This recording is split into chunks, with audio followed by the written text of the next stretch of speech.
19쪽 제2장 세포의 특성입니다. 우리 지난 시간에 배운 것, 지난주에 배운 것처럼 생명체를 구성하는 기본 단위 세포라고 했죠. 그래서 모든 생물은 예외 없이 세포로 구성되어 있고, 세포를 갖고 있지 않으면, 세포로 구성되어 있지 않으면 그것은 생물이 아니죠. 그러니까 바이러스는 세포 구조가 아니니까 생명체라고 볼 수는 없지만 생물적 특성을 일부 가지고 있다. 그래서 세포를 생물의 구조적, 기능적 기본 단위라고 한다. 구조적 기본 단위로 하면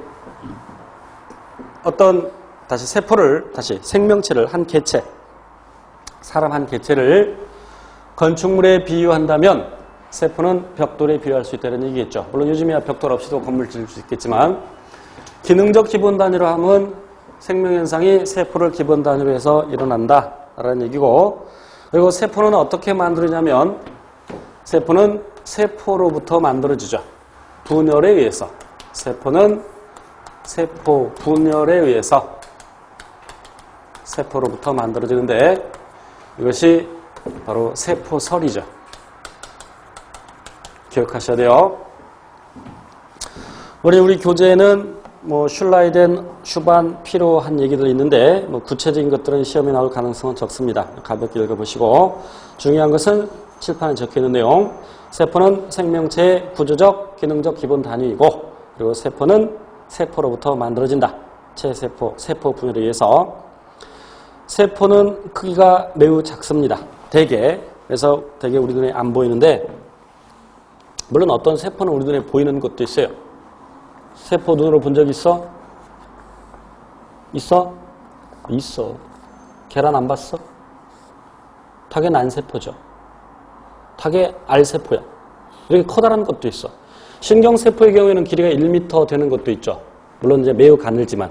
이렇게 커다란 세포도 있지만 대부분의 경우에는 세포가 매우 작죠. 그럼 왜 세포의 크기가 작아야 되느냐? 물론 여러 가지 이유가 있을 수 있는데,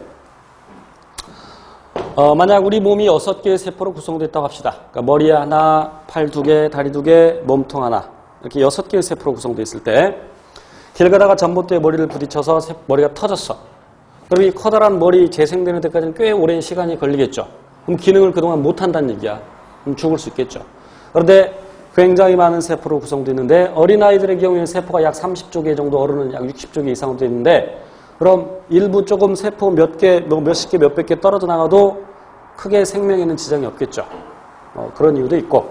그리고 세포에는 핵이 들어있어서 생명활동을 조절하는데, 핵이 생명활동을 조절한다는 뜻이 뭘까? 그 생명활동은 이미 앞에서 배운 생물의 특성입니다.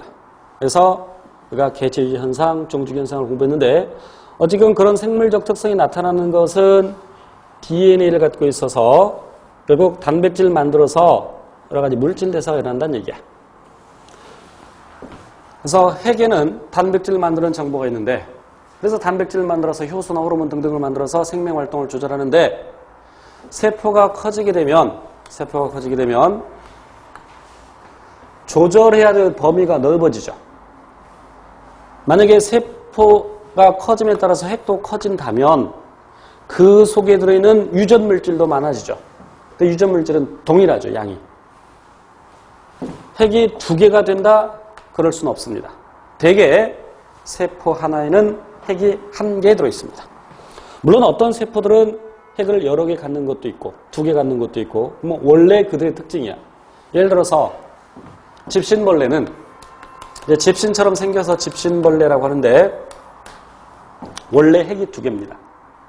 그렇지만 그 핵의 2개의 기능이 서로 다르죠. 나중에 구체적으로 배웁니다.